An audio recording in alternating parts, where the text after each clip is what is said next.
अब हम task number 11 की तरफ मूव करते हैं। ये टास्क बहुत ज़्यादा इंपॉर्टेंट है। इसमें हम आपको एक बहुत अहम स्किल प्रोग्रामिंग की सिखाएंगे and that is decomposition. Decomposition का मतलब होता है जब कोई लार्जर प्रॉब्लम हो तो उसको किस तरह स्मॉलर प्रॉब्लम में कन्वर्ट करके अपने कोड को हम इजीली प्रोग्राम कर सकते हैं, किसी भी रियल टाइम प्रॉब्लम को। तो इस प्रॉब्लम में सबसे पहले प्रॉब्लम देखें है क्या। A hotel offer two types of rooms. Hotel दो तरह के रूम ऑफर करता है, स्टूडियोज एंड अपार्टमेंट। दो डिफरेंट टाइप ऑफ रूम्स के नेम है। Prices are in dollar. Write a program that calculate the price of whole stay in a studio or apartment। यानी कि अपार्टमेंट या स्टूडियो में कितनी देर हम ये बताएंगे कि मैं स्टे करना चाहता हूँ किसी होटल में और स्टूडियो में, और अपार्टमेंट दोनों के रेट जो है वो बताएगा कि जितनी देर आप स्टे करना चाहते हैं, आप 10 दिन स्टे करना चाहते हैं, 15 दिन करना चाहते हैं, उसके मुताबिक उसके रेट्स कैलकुलेट कर देगा। लेकिन जो प्राइसेस है उनकी डिपेंड करती हैं कि किस मंथ में स्टे किया है और कितने दिनों के लिए स्टे किया है। उसके लिए जो गिवन फार्मूला है वो ये है कि अगर मई और अक्टूबर में आप स्टे करते हैं और स्टूडियो अपार्टमेंट का टाइप ऑफ रूम का जो रेंट है दैट इज $50 पर नाइट। इस तरह आप जून और सितंबर में करते हैं तो स्टूडियो का दैट इज 75.20 पर नाइट, और इस तरह जुलाई अगस्त का 76 पर नाइट है, और इसी तरह अपार्टमेंट का डिफरेंट मंथ के अंदर डिफरेंट रेट है। तो ये एक तो रेट्स हमें गिवन है तो उसे हम कैलकुलेट कर लेंगे कि ये इसकी प्राइस पर स्टे कितना होगा, और हमें पता होगा कि इतनी नाइट्स के लिए या इतनी डेज के लिए हमने स्टे करना है। एक तो ये दैट इज सिंपल, लेकिन इसमें थोड़ी सा ट्विस्ट है, वो ये कि यहाँ पे we have to also give discount to the user. हमें उसको यूजर को डिस्काउंट भी देना है। वो हमें बताएगा लेट्स से 7 डेज के लिए स्टे कर रहा है तो मई और अक्टूबर में कर रहा है तो फिर हम 5% डिस्काउंट देंगे, और अगर वो 14 डेज के लिए स्टे कर रहा है तो हम उसको 30% डिस्काउंट देंगे। इसी तरह ये डिफरेंट मंथ्स में और डिफरेंट स्टेज के मुताबिक स्टूडियो और अपार्टमेंट का डिस्काउंट डिफरेंट है। जिस तरह अपार्टमेंट का डिस्काउंट स्ट्रेट 10% है इररिस्पेक्टिव ऑफ जिस भी मंथ में हो, लेकिन उसका अगर 14 डेज से ज्यादा का स्टे है तो इस तरह इसको हमने डिस्काउंट को भी मद्देनजर रख के फाइनल जो आउटपुट है वो कुछ इस तरह की होगी कि यूजर एंटर दी मंथ बताएगा मैं किस मंथ में स्टे करना चाहता हूँ, वो मई, और कितने डेज नाइट के लिए स्टे करना चाहता हूँ दैट इज 15।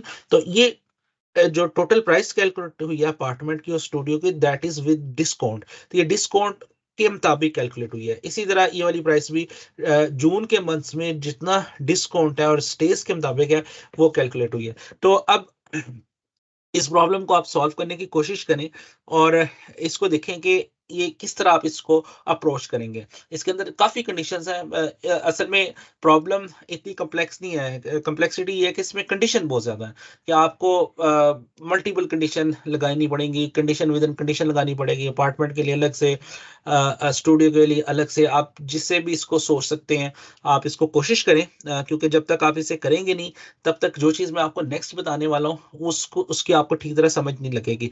तो first try it by yourself. I hope कि इंशाल्लाह ताला आप इसको कर लेंगे।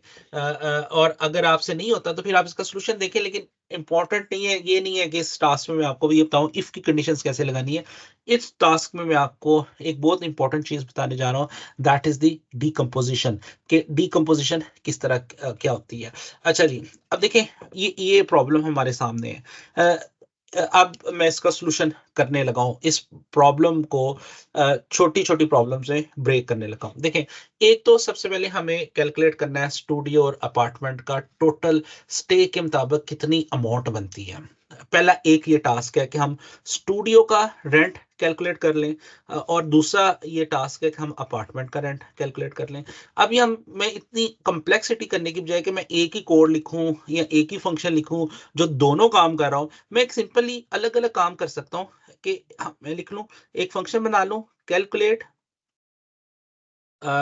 इसका नाम मैं कैलकुलेट पूरा रख लूंगा, और calculate studio rent. Studio type of room का रेंट कितना होगा, ये फंक्शन जस्ट मुझे ये बताएगा कि स्टूडियो का रेंट कितना होगा। अब इसके इस सिर्फ अगर मैंने एक ऐसा फंक्शन बनाना हो जिसको मैं बताऊं कि मैं स्टूडियो का कितना रेंट है और इसको मैं क्या इन्फॉर्मेशन पास करूं, इसको दो चीजें पास करूंगा। एक मैं करूंगा, सॉरी, सिर्फ एक चीज ही पास करूंगा, एंड दैट इज दी,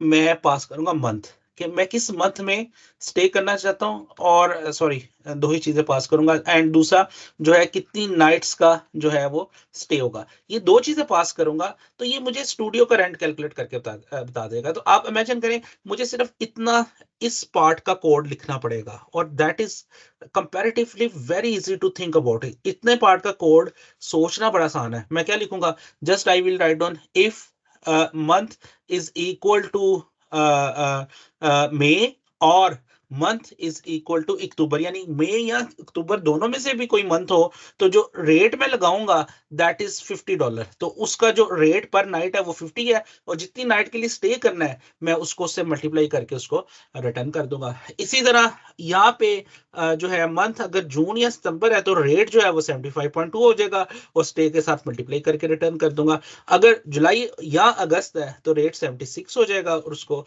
उसके साथ मल्टीप्लाई करके स्टे के साथ कर दूंगा। तो ये बड़ा इजी है इसका कोड लिखना, तो ये टोटल रेंट आपको कैलकुलेट करके बता देगा। इसी तरह मैं एक सेपरेट फंक्शन बना लूंगा, कैलकुलेट अपार्टमेंट रेंट का। उसमें भी ये दो पैरामीटर हैं, वो भी बस सिंपल सिर्फ, अब इसके लिए फिर मुझे सिर्फ इतना कोड, पार्ट का कोड लिखना पड़ेगा। तो अभी मैं कैलकुलेट रेंट कर लिया, कैलकुलेट अपार्टमेंट का कर लिया। अब मेरे पास अपार्टमेंट का रेंट आ जाएगा विदाउट डिस्काउंट, और इसके बाद सॉरी, इधर स्टूडियो का रेंट आ जाएगा, और इधर अपार्टमेंट का रेंट आ जाएगा। ये फंक्शन जब मैं कॉल कॉल करूंगा तो ये मेरे पास रेंट आ जाएगा। उसके बाद मैं एक डिफरेंट फंक्शन बना लूंगा डिस्काउंट का, जो स्टूडियो का डिस्काउंट कैलकुलेट करेगा। जो रेंट आया उसी को मैं उस फंक्शन को पास कर दूंगा। वो मुझे मंथ, क्योंकि उसको तीन चीजें चाहिए होंगी, कि अमाउंट कितनी है, उसके बाद उसको स्टे कितना किया है, और मंथ कौन सा था। तो ये तीन चीजों की बेस पे वो मुझे डिस्काउंट असाइन कर देगा, और वो सिर्फ स्टूडियो का अलग मैं बना लूंगा, और अपार्टमेंट का डिस्काउंट का फंक्शन अलग बना लूंगा। तो इसकी बेस के ऊपर फिर मैं जो भी आउटपुट है जिस रिक्वायर्ड फॉर्मेट में वो हम कर सकते हैं। तो अगर हम इस तरह सोचें, अपनी बड़ी प्रॉब्लम को छोटी प्रॉब्लम्स में डिवाइड कर लें, ब्रेक कर लें, तो ये हमारे लिए बड़ा आसान हो जाता है। तो अभी इसका कोड देखिए, मैं इसका कोड कन्वर्ट करता हूँ। कोड लिखते हैं, क्योंकि स्लाइड्स के ऊपर सारी चीजें शायद वैसे डिस्कस करनी मुश्किल है। तो यहाँ पे हम एक कोड, इसका टास्क का नाम task11.py लिखते हैं। सबसे पहले मैं एक फंक्शन बना लेता हूँ डिफाइन, जो सिर्फ कैलकुलेट करेगा, कैलकुलेट स्टूडियो रेंट। तो ये सिर्फ स्टूडियो का रेंट कैलकुलेट करेगा। अब स्टूडियो का रेंट कैलकुलेट करने के लिए इसके पास मंथ का होना चाहिए, और स्टे कितनी देर का स्टे है। अब मंथ के ऊपर हमारे पास ये इंफॉर्मेशन है। अगर मंथ मई या अक्टूबर होता है, दोनों में से कोई भी हो, month is equal to May, और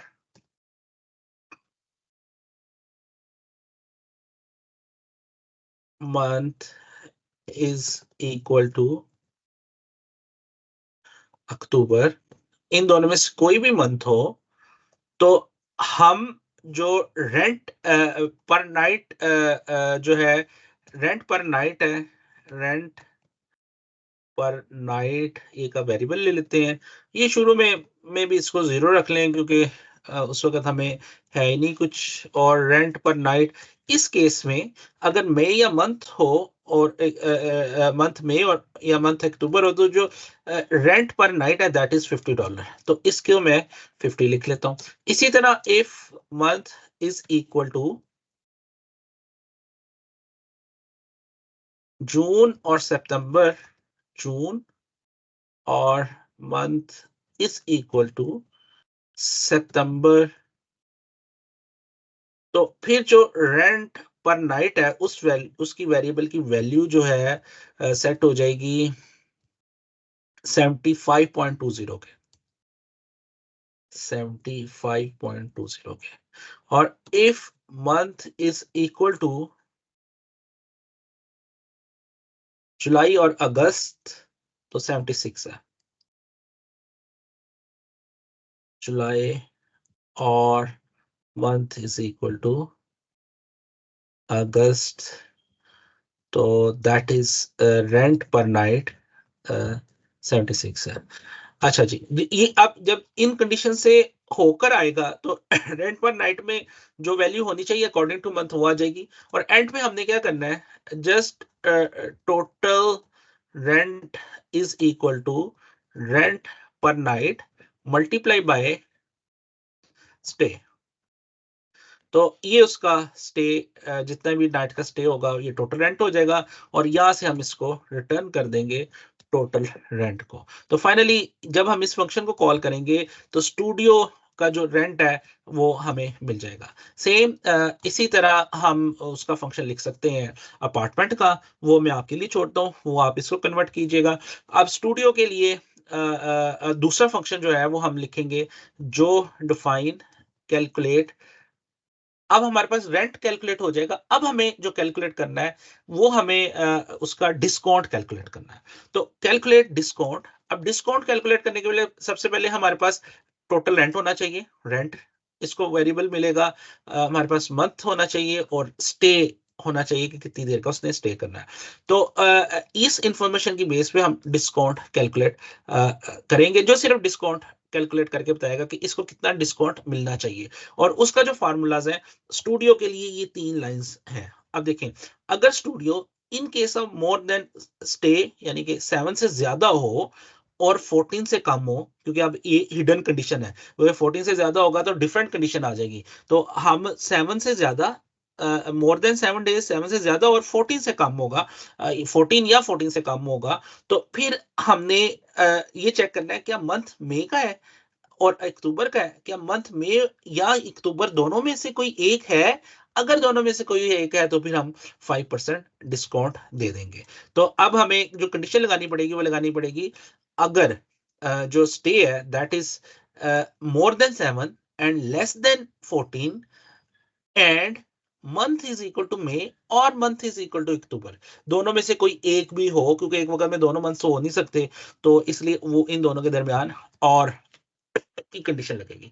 तो यहाँ पे हम इसकी पहली कंडीशन लगाते हैं, if stay greater than 7 and stay less than equal to 14, क्योंकि उधर लिखा हुआ है more than 7 and less than नहीं लिखा हुआ, लेकिन उससे जो 14 से ग्रेटर है उसके लिए डिफरेंट कंडीशन दी हुई है। तो अगर हम ग्रेटर देन 7 ही रहने देंगे तो ये इम्कान है कि ये ट्रू हो जाए जब 15 या 16 हो, क्योंकि वो भी 7 से बड़ा होगा, तो इसलिए हमें एंडिंग कंडीशन लगानी पड़ेगी कि 7 और 14 के दरमियान है, तो उसके लिए फिर हम डबल एंड लगाते हैं, और ये कंडीशन भी एंड हो, लेकिन एंड क्या हो, month is equal to May and October, May month is equal to May. अच्छा, ये मई के लिए तो कंडीशन होगी, अब मैं अक्टूबर के लिए क्या लगाऊं, एक आसान तरीका ये कि आप सारी कंडीशन यही रिपीट कर दें और के साथ अक्टूबर लगा दें। ठीक है, तो हम इसको आसानी के लिए ऐसे भी लिख सकते हैं, सेम कंडीशन ये रहेगी, क्योंकि उसमें भी यही पहले प्रीवियस कंडीशन सेम है, लेकिन मंथ अक्टूबर के लिए भी ये बात सच है, तो इसको भी हम डिस्काउंट देंगे। तो ये तरीका कार है कि आप इस तरह कंडीशन लिखें, लेकिन दूसरा एक शॉर्ट है, क्योंकि पहला कंडीशन ना आपकी कॉमन है, तो आप अगर इसको देखें तो बस आपको ये वाली कंडीशन अगर आप और के साथ लगा दें तो ये कंपैरेटिवली आपके लिए आसानी से आप इसको लिख सकते हैं। अगर आप दोनों कंडीशन लिखना चाहें वो भी ठीक है, लेकिन ये भी इस तरह भी ठीक है। अब इस तरह हम क्या कह रहे हैं, हम कह रहे हैं कि जो एक ब्रैकेट में ये वाली एक ब्रैकेट लगा दो। अच्छा, मैं इसको जरा हाइड कर लेता हूं ताकि फुल स्क्रीन आ जाए हमारे पास। अब देखिए हम क्या कह रहे हैं, ये कंडीशन क्या कह रही है, ये कंडीशन ये कह रही है स्टे जो है वो 7 से ज्यादा हो और स्टे 14 हो, यानी कि 7 और 14 के दरमियान नाइट्स का स्टे हो, तो और मंथ मई हो या मंथ अक्टूबर हो, तो हम डिस्काउंट देंगे, और कितना डिस्काउंट देंगे वो हम 5% के लिहाज से कैलकुलेट करेंगे, और ये 5% है, तो यहाँ पे हम जो डिस्काउंट कैलकुलेट करते हैं वो हम करेंगे रेंट के ऊपर, जो रेंट है उसको 5%, 5 डिवाइड बाय 100 के साथ उसको हम मल्टीप्लाई करेंगे और जो आ जाएगा ये एक्चुअली हमारे पास डिस्काउंट की वैल्यू आ जाएगी, तो इसको आप रिटर्न करवा दें। तो ये फाइनली आपकी रेंट मल्टीप्लाई बाय 5/100, तो ये आपका डिस्काउंट कैलकुलेट होगा और वही हम फंक्शन को रिटर्न करवा देंगे, ये डिस्काउंट है। अभी हमने इसको एक्चुअल अमाउंट से माइनस नहीं किया, क्योंकि इस फंक्शन का काम जस्ट डिस्काउंट हमें बताना है कि कितना डिस्काउंट मिलेगा। उसके बाद हम दूसरी कंडीशन के लिए कोड लिखते हैं, that is in case of more than 40 night stays in May और एंड अक्टूबर 30% डिस्काउंट। अब सेम कंडीशन है, लेकिन वो ऐसे है कि अगर स्टे इज ग्रेटर देन 14 हो एंड मंथ दोनों में से भी कोई हो, मई में से या मंथ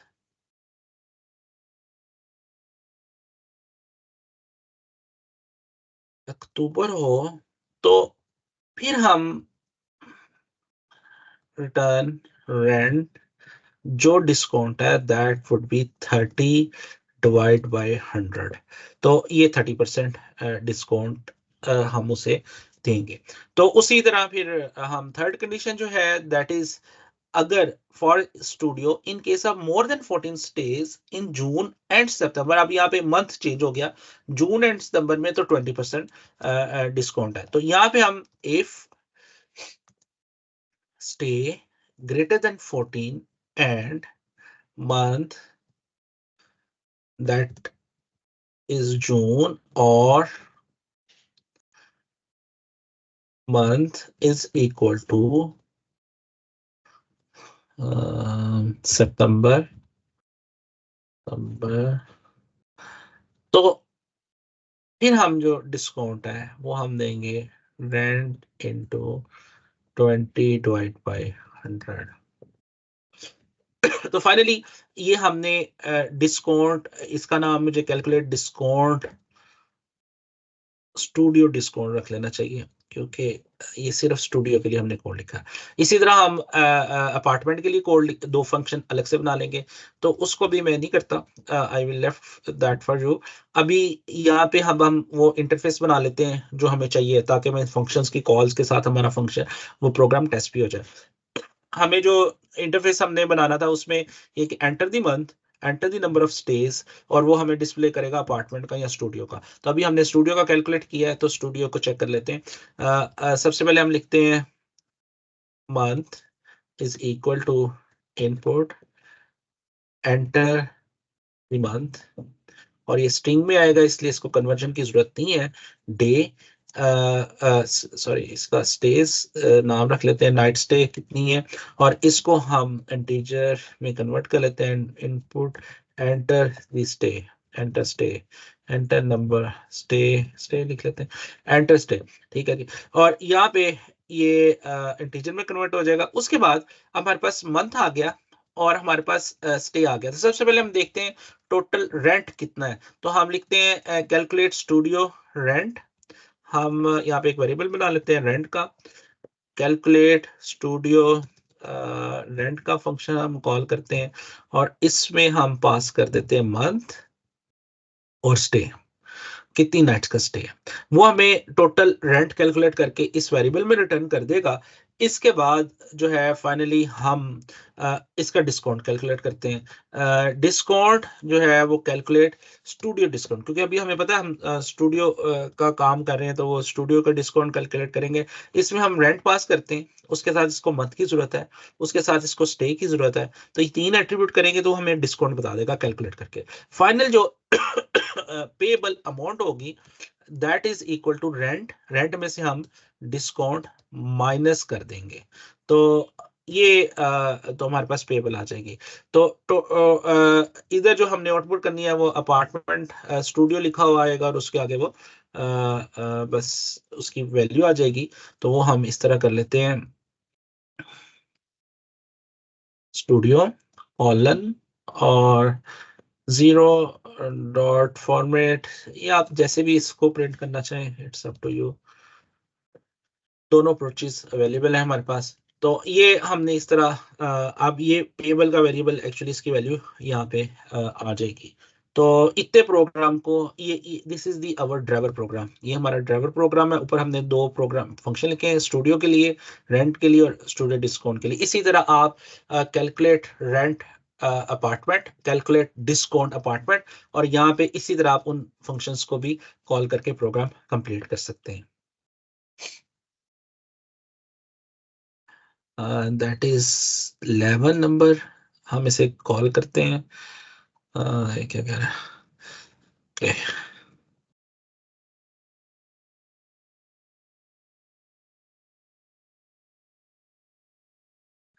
ये जी फाइल देखनी पड़ेगी, ये फाइल मैंने क्रिएट की है, ये इस फोल्डर में नहीं गई कि मैं इस वक्त इस फोल्डर में बैठा हूँ। तो मैं इससे करता हूँ, इसको मूव कर देता हूँ इस फोल्डर में। अब ये फाइल मेरी डिसीजन के फोल्डर में आ गई। अब हम यहाँ पे कंट्रोल सी करते हैं और 11 करते हैं जी। अब ये मुझसे मंथ पूछ रहा है, तो हम वही मंथ बता देते हैं जो यहाँ पे टेस्ट केसेस में हमारे पास है, मई, और 15 स्टेज मई, और स्टे इज 15। तो ये हमें स्टूडियो का बता रहा है 525 good. That is the same thing that we are getting here. इसमें फ्लोटिंग पॉइंट्स आ रहे हैं, तो बहरहाल हमारे पास फ्लोटिंग पॉइंट 0.0 ही आ रहा है, तो इसलिए वो हमें इसका मसला नहीं है। दूसरे नंबर पे अब हम जून के साथ कैलकुलेट करके देख लेते हैं, 14 स्टेज के साथ कैलकुलेट कर लेते हैं। जून एंड 14। तो अब यहाँ पे मसला आ गया, क्योंकि फ्लोटिंग पॉइंट आ गया यहाँ पे। अब वो पेबल का जो वेरिएबल है उसके साथ फ्लोट एंड नन टाइप का इशू आ गया कि इसके अंदर इसकी कोई टाइप नहीं आ रही। अच्छा, क्योंकि अब हुआ ये कि हमने जो इसको वैल्यूज पास की उसमें से ये किसी भी इफ स्टेटमेंट के अंदर फिट नहीं आया होगा, और उस वजह से जो है ये इसमें ये वैल्यू नहीं आई। तो यहाँ पे हुआ ये कि देखिए मैंने जो 14 जब पास किया, तो आप देखेंगे कौन सी इफ स्टेटमेंट में आया होगा डिस्काउंट के वक्त। ये पहली में तो नहीं आया होगा। वो क्यों नहीं आया होगा? क्योंकि इसमें मई और मंथ अक्टूबर नहीं है, जून था। तो इसमें भी पहली दो में तो नहीं आ सकता, तीसरी में आ सकता है, क्योंकि मंथ जून तो है, लेकिन यहाँ पे ना ग्रेटर लिखा हुआ है 14। तो इक्वल वाले केस को वो हैंडल नहीं कर रहा यहाँ पे। तो इस वक्त हमने इक्वल वाले के लिए वो कोड के अंदर डिस्काउंट कैलकुलेट नहीं रखा हुआ। If in case of more than 14 stays in June and September, discount is 20%। तो अब ये थोड़ी सी एम्बिगुअस स्टेटमेंट है कि मोर देन है तो फिर इक्वल नहीं होगा। लेट्स से हम इसे इक्वल करके देखते हैं, ताकि हम देख लें क्या हमें वही वैल्यूज आ रही हैं, डिस्काउंट के साथ वैल्यूज आ रही हैं या नहीं आ रही। तो मैं इसको जून करता हूँ, इधर 14 करता हूँ, तो 842 आ रहा है, जबकि इधर जो आंसर है दैट इज 1052। इसका मतलब है मोर देन इसके ऊपर डिस्काउंट हमें नहीं देना। तो अगर आप नहीं देंगे तो यहाँ पे क्या रिटर्न होगा? हमारे पास नन रिटर्न हो रहा है, और नन इज नॉट कोई नंबर।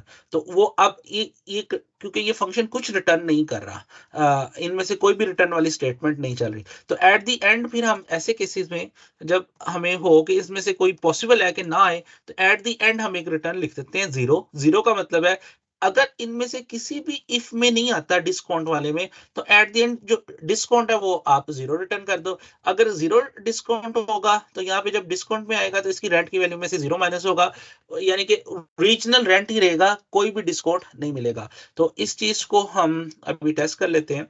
हम इधर जून बताते हैं और 14 बताते हैं, अब कोई डिस्काउंट नहीं है। तो आप देखें जो हमें स्टूडियो का रेंट आया 1052.8 आया, जो यही है। अब उधर जो रिजल्ट आ रहा है वो राउंड ऑफ होकर आ रहा है, यहाँ पे रिजल्ट विदाउट राउंड ऑफ के आ रहा है। तो इस तरह फाइनली हमने अपना प्रोग्राम लिख लिया। अब आप अपार्टमेंट के लिए लिखें, आई होप कि इसको आप कर लेंगे।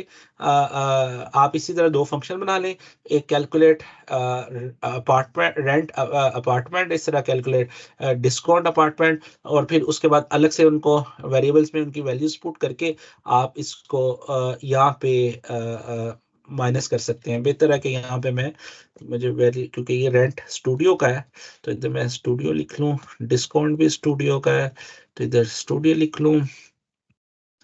पेबल भी स्टूडियो का है, तो स्टूडियो लिख लो। रेंट भी स्टूडियो का है।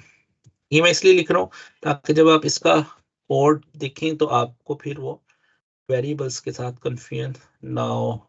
जो आप अपार्टमेंट के लिखेंगे, अब सेम आपने क्या करना है, आपने सेम कोड को बार बार लिखना है। कैलकुलेट स्टूडियो अपार्टमेंट के लिए वेरिएबल्स को भी आप डिक्लेयर करेंगे, फिर एक प्रिंट की लाइन आएगी, फाइनली वो लाइन हम प्रिंट कर देंगे अपार्टमेंट का। तो इस तरह हम अपनी बड़ी प्रॉब्लम को छोटी प्रॉब्लम में कन्वर्ट करके अपने लिए आसानी पैदा करते हैं।